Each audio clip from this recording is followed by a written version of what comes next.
¿Qué tal, mis queridos hermanos? Dios les bendiga. Qué bendición estar nuevamente con ustedes compartiendo mi cuaderno espiritual. Esta semana estamos aprendiendo acerca de ofrecerle a Dios nuestros cuerpos como un sacrificio santo. Hemos dicho que cada vez que rendimos nuestra vida a Dios y somos útiles en la obra de Dios, cada vez que le decimos que no a nuestra carne y le decimos que sí a la palabra de Dios, estamos ofreciendo nuestros cuerpos como un sacrificio. Pero también se requiere que nuestros cuerpos sean un sacrificio santo. En Efesios capítulo 1, versículo 4, el apóstol Pablo escribió: según nos escogió en él antes de la fundación del mundo, para que fuésemos santos y sin mancha delante de él. ¡Qué maravilla, mis amados hermanos, pensar en la salvación que nuestro Señor nos ha dado! Cuando el apóstol Pablo habla acerca de la salvación y habla acerca de los planes de Dios, en Romanos capítulo 11, no le queda más que decir: ¡oh, profundidad de las riquezas y de la sabiduría de Dios! El apóstol Pablo quedó extasiado, abrumado por la gracia de Dios manifestada en las vidas de las personas. En Efesios capítulo 3, el apóstol Pablo escribe acerca de cómo fuimos bendecidos en el Padre, en el Hijo y en el Espíritu Santo. En ese hermoso capítulo 1 nos habla de la elección, de cómo el Padre nos escogió, nos habla acerca de la redención y de la propiciación que Cristo hizo por nosotros, y nos habla también de cómo el Espíritu Santo nos selló para esa salvación.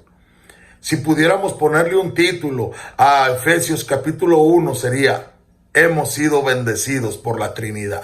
En este pasaje, hermanos, nos dice que según nos escogió en él antes de la fundación del mundo.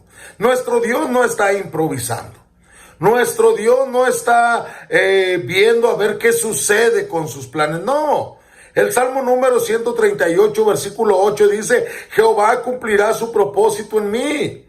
Dios tiene planes, Dios tiene propósitos que jamás serán frustrados. Y uno de esos planes y de esos propósitos tiene que ver con nuestra salvación. Hemos sido escogidos en Cristo antes de la fundación del mundo. Aún no había sido creado el mundo y el Padre estaba pensando en nosotros. Estaba pensando en cómo seríamos personas que se apartaron de Él, cómo seríamos personas caídas y depravadas. Y Él decidió escogernos para salvación. Pero el pasaje que estamos leyendo también nos dice que fuimos escogidos con un propósito, que fuésemos santos y sin mancha delante de Él. No, tú y yo no sabemos quiénes llegarán a la salvación. No sabemos cómo podremos ver la salvación. No podemos ver en el libro de la vida y ver qué nombres están escritos ahí desde la fundación del mundo. Pero sí podemos ver las vidas de las personas. Una persona que ha sido llamada por Dios, una persona que ha sido escogida por Dios, tiene un propósito de parte de Dios que cumplir: ser santo y sin mancha delante de Él. Esta santidad es la meta que tú y yo deberíamos de tener. Hay muchas cosas para las cuales estamos en esta vida, pero viéndolo desde la perspectiva de Dios, estamos en esta vida para ser santos y sin mancha. Que el Señor te bendiga.